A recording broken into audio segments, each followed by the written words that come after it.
हम बहिष्कार करते हैं और चुनाव में नहीं जाएंगे। ईवीएम मशीन पे होगा तो ईवीएम का विरोध करते हैं और बहिष्कार करते हैं। निर्वाचन आयोग का विरोध कर रहे हैं। बिल्कुल जाएंगे, वहाँ लिख के आएंगे और आपको भी बुलाएंगे।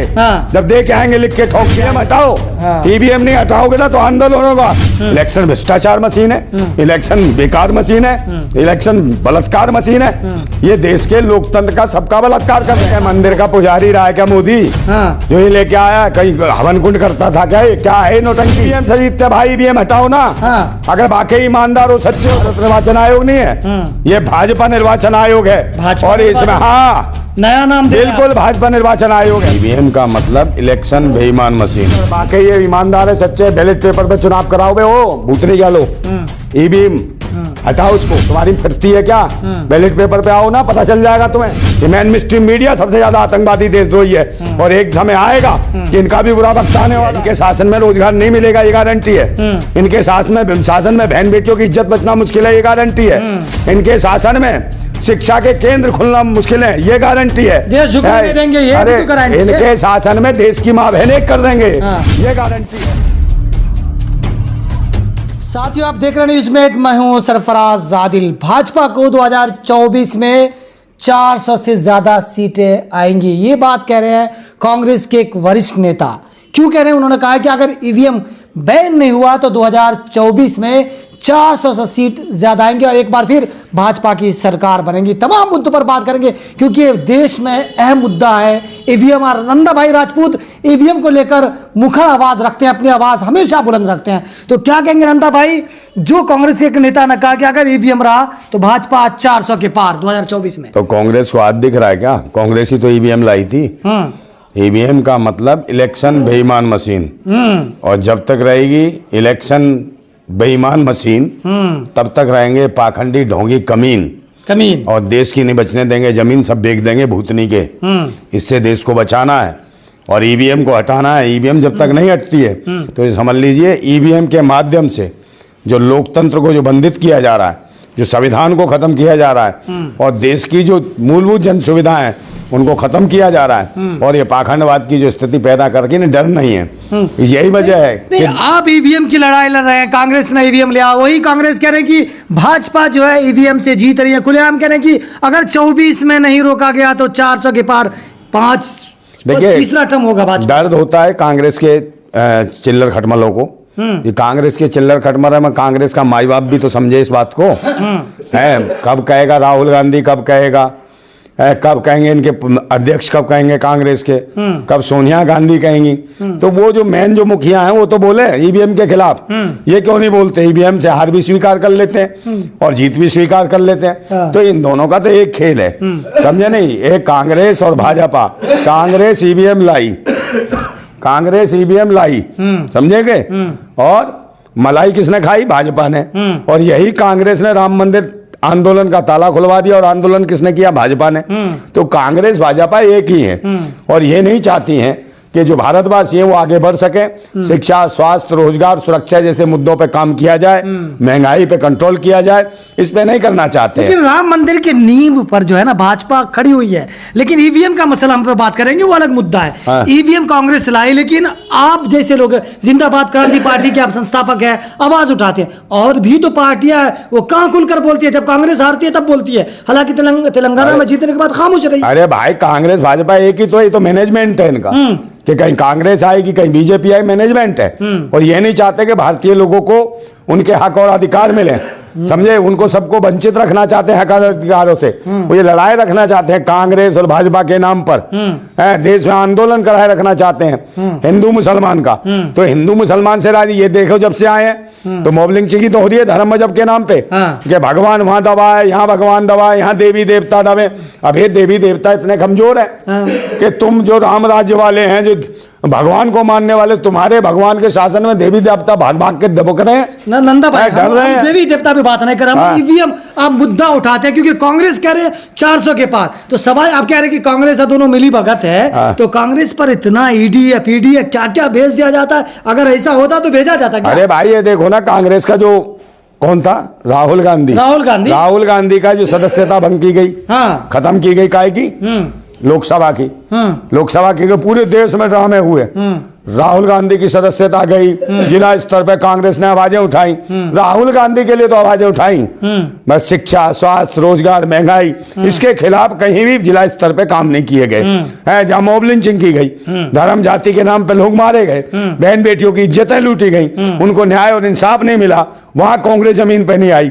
और फिर इतना ड्रामा करने के बाद राहुल गांधी की सदस्यता सुप्रीम कोर्ट जो है ना बहाल भी कर देता है, और उनके उल्टे में जाइए, लालू प्रसाद यादव की सदस्यता खत्म करने के बाद उन्हें जेल कारावास में डाल दिया जाता है। मोहम्मद आजम खान है, उनकी सदस्यता लोकसभा की खत्म करने के बाद उन्हें जेल में डाल दिया जाता है। तो ये दोहरी नीति है। जो देश के संघर्षशील लोग हैं, जो जमीन से आते हैं, गांव से आते हैं, खेत से आते हैं, खलिहान से आते हैं, छोटे छोटे कस्बों से आते हैं, जो राष्ट्र के लिए मजबूती से काम करते हैं, उनको जेल में डालने का काम करते हैं। ईवीएम को क्यों बदनाम किया जा रहा है नंदा भाई? ईवीएम तो कांग्रेस भी आई है, ईवीएम से ही कांग्रेस आई। भाई मैं कह रहा कांग्रेस भाजपा एक ही है। भाई कांग्रेस ने आरएसएस बनाई, आरएसएस ने बनाई जनसंघ, और भाजपा तो एक ही थाली के चट्टे बट्टे हैं। समझे, ये लोग देशद्रोही हैं, आतंकवादी हैं। जो देश के क्रांतिकारी थे, चाहे अशफाक उल्लाह खान हो, सरदार भगत सिंह हो, राजगुरु हो, सुखदेव हो, नेताजी सुभाष चंद्र बोस हो, और बहुत सारे नेता क्रांतिकारी रहे, सबको फंसाने का काम किसने करा? ये कांग्रेस थी जिसने तड़ीपार होने पर मजबूर किया नेताजी सुभाष चंद्र बोस को। यही आरएसएस के लोग थे जिन्होंने फंसाने का काम किया इनको, भगत सिंह को लेकर उन सबको। समझे, इन लोगों ने इनके साथ जो क्रांतिकारी लोग थे, जो चाहते थे देश को संपूर्ण आजादी मिले, उनके खिलाफ काम किया। आज भी भगत सिंह के लिए क्या बोलते हैं? आज भी कहा उन्हें राष्ट्र में शहीद का दर्जा दिया ठीक तरीके से? कहीं नहीं दिया इन्होंने। तो ये लुटेरे हैं, आतंकवादी हैं, देशद्रोही हैं। ये अंग्रेजों की जो 200 वर्ष अंग्रेज रहे यहाँ, अंग्रेजों की जो यहाँ उछलकूद करते रहे, मौज मस्ती, उनकी मानसिकता की नाजायज संतान है कांग्रेस भाजपा। कैसे होगा अगर ईवीएम की बात करें, क्योंकि इलेक्शन 24 बहुत ज्यादा दूर नहीं है। अगर वाकई कांग्रेस की नीयत साफ है या अन्य दलों की साफ है, जो अपने आप को विपक्ष कहते हैं भूतनी के, वो सभी इकट्ठे जाए और भारत निर्वाचन आयोग को लिखे कि हम ईवीएम का विरोध करते हैं और बहिष्कार करते हैं। समझे, ये निंदनीय है। लोग अरे अभी करें, हो क्या रहा है, करें। किसने लिख के दिया? हमारी पार्टी, हम लिख के दे के आएंगे और हम आवाज उठा रहे हैं। बिल्कुल, हम कहेंगे बहिष्कार करते हैं। अरे हम बहिष्कार करते हैं और चुनाव में नहीं जाएंगे ईवीएम मशीन पे होगा तो। अब चुनाव में नहीं करेंगे? बिल्कुल ना, उतरेंगे नहीं हम। निर्वाचन आयोग का विरोध बिल्कुल जाएंगे, वहां लिख के आएंगे और आपको भी बुलाएंगे। जब दे के आएंगे, लिख के ठोक के आएंगे। क्योंकि देश के लोकतंत्र को बचाना, संविधान को बचाना है, देश की बहन बेटियों की इज्जत को बचाना है, किसानों की लागत मेहनत को बचाना है। समझे नहीं? और जो जवान बन रहे पेंशन के मांग रहे पूर्व सैनिक, आखिर क्या दिक्कत है? ईवीएम से आपको क्या प्रॉब्लम है, क्या परेशानी है? भाई इलेक्शन बेईमान मशीन है, इलेक्शन भ्रष्टाचार मशीन है, इलेक्शन बेकार मशीन है, इलेक्शन बलात्कार मशीन है। ये देश के लोकतंत्र का सबका बलात्कार कर रहे हैं। और इनके शासन में इससे जो चुन के आए हैं तो क्या अच्छे काम किए? महिलाओं बहन बेटियों के बलात्कार हुए, चाहे मणिपुर में जाओ, निर्वस्त्र करके सेना के पूर्व सैनिक की पत्नी को मारा, उसके गुप्तांगों में उंगलियां डाली गई और सरेआम सामूहिक रूप से बलात्कार किया। अब ये देख लो इनके शासन में राम राज, जहां कहते हैं अयोध्या उत्तर प्रदेश में रामलला आ रहे हैं, रामलला को ढूंढ के लाए हैं। समझे, ये भूतनी के रामराज की बात करते उसी के राज्य में तो है। मेरे बात सुन लो, उसी रामलला को लाया वही वोट दे रहे हैं। तो अरे उसी के राज्य में बांदा में क्या होता है, वहां की जो जिला जज है, सिविल जज है अर्पिता साहू, वो कह रही है मेरी इज्जत को खतरा है, मेरा यौन शोषण हो रहा है। वहां के जो जिला जज उसका शोषण करते हैं और बेचारी इलाहाबाद हाई कोर्ट में लगाती है, फिर वहां सुनवाई नहीं। तो ये किसकी वजह से?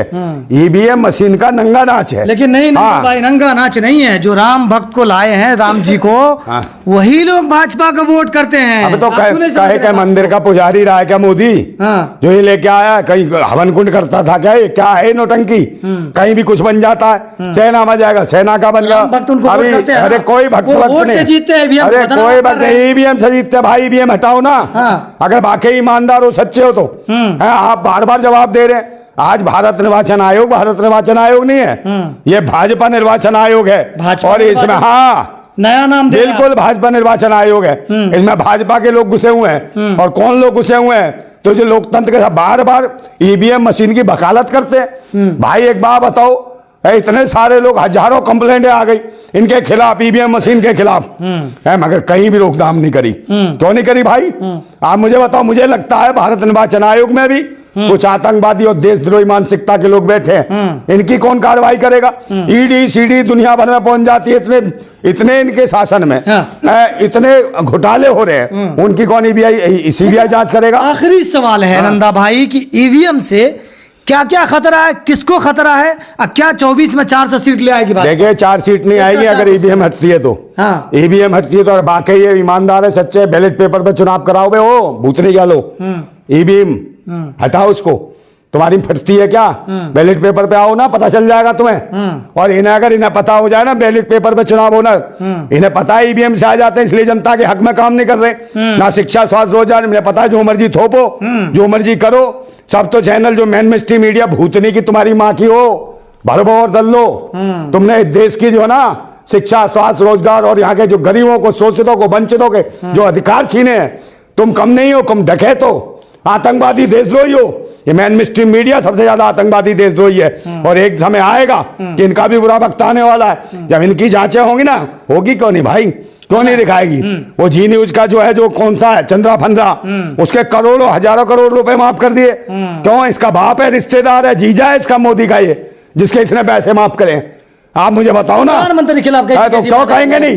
अब एक बात बता, वो किसानों क्यों नहीं कर्जे माफ करते है? वो कौन है जो मोदी यहाँ से गए? मोदी गारंटी दे रहे हैं। 3 मोदी गए, गारंटी है। हाँ गारंटी है, गारंटी है। इनके शासन में रोजगार नहीं मिलेगा, ये गारंटी है। इनके शासन में बहन बेटियों की इज्जत बचना मुश्किल है, ये गारंटी है। इनके शासन में शिक्षा के केंद्र खुलना मुश्किल है, ये गारंटी है। अरे इनके शासन में देश की माँ बहन एक कर देंगे, ये गारंटी है। इनके शासन में ये प्रधानमंत्री हवाई यात्राओं, हवाई जहाज से उड़ेगा और गरीब के कपड़े लत्ते भी उतार देंगे, नंगा कर देंगे, ये गारंटी है। बहन बेटियों की इज्जत लूट लेंगे, ये गारंटी है। बनाएंगे, ये गारंटी है। क्या है? राम मंदिर का चाटने को दे रहा है, खाने को दे रहा है, रोजगार दे रहा है, शिक्षा दे रहा है। जनवरी को दिवाली मनाएगा देश। क्या है कि दिवाली, देश का दिवाला निकाल के, देश का दिवाला निकाल के दिवाली मनाएगा ये। और कौन सी दिवाली तो मिलती है? कार्तिक मास की अमावस्या को। ये कहाँ का मंदिर? अरे कहाँ का पुरोहित है भूतनी के? दिवाली उसी दिन बनती है, रोज बन जाती है बे। ये तो तुम तो करते हो अपने राम का माल खा के को सजाया गया है, भव्य लग रहा है, भाई दुनिया में नाम रहा है। मेरे बात सुनो, पिछली दिवाली पे, अभी दिवाली पे देखा था कितने दिए जलवाए, और कितने गरीब थे, गरीबी और भुखमरी दिख रही थी। छोटी छोटी बच्चियां उसमें से बुझे हुए दियों में से तेल निकल रही थी, अपना घर का उजाला करने के लिए, अपनी रोटी बनाने के लिए, अपनी सब्जी साग सब्जी करने के लिए। बताओ ये गरीबी है, ये रामराज है? ये दिवाला निकाला देश का, ये दिवाला दिखाएंगे, फिर तेल के दिए जलाएंगे, नौटंकी पे। देश के बहन बेटी और बच्चों को देखो, जो बहन देश की भारत माता है। मेरी बात सुनो, भारत माताओं को 87 करोड़ भारत माताओं को 4 किलो चावल और 4 किलो गेहूं देते हैं, लाइन में लगा के उसे भिखमंगा बना दिया।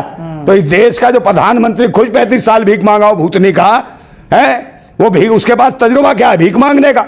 तो भीख ही देगा ना वो, भीख और देश को भिखारी बना देगा। देश के लिए भीख। और भाई एक बात बता, तुझे नहीं पता, 2.5 लाख रुपए का कर्जदार है तू आज की डेट में। और जब इनकी सरकार नहीं थी 50,000 रुपए का कर्जदार था, 2 लाख का कर्जा बढ़ा दिया तुम्हारे ऊपर।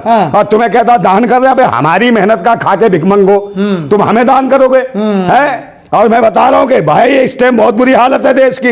और ये पाखंड मत करो, देश का दिवाला निकाल दिया भूतनी क्यों? और देश की जनता त्राहिमाम है, ईवीएम हटाओ। ईवीएम नहीं हटाओगे ना तो आंदोलन होगा।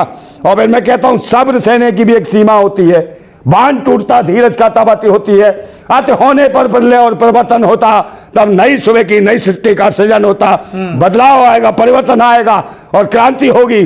फिर मैं कहता हूँ वो गुलाम बड़े बुज़दिल हैं जो कहते हैं क्रांति बड़ी मुश्किल है, और क्रांति हर मुश्किल को आसान बना देती है। तानाशाह कितना भी मजबूतों से खाक में मिला देती है। नंदा भाई कह रहे हैं कि अगर ईवीएम नहीं बैन हुआ तो देश में आंदोलन होगा, क्योंकि 24 का इलेक्शन है। और कांग्रेस के वरिष्ठ नेता कह रहे हैं कि अगर ईवीएम नहीं हटाया गया तो भाजपा 400 के पार हो जाएगी। अब हमें कमेंट्स कर जरूर बताइएगा कि क्या 24 इलेक्शन से पहले ईवीएम को बैन कर देना चाहिए। हमें कमेंट्स कर जरूर बताइएगा। बहुत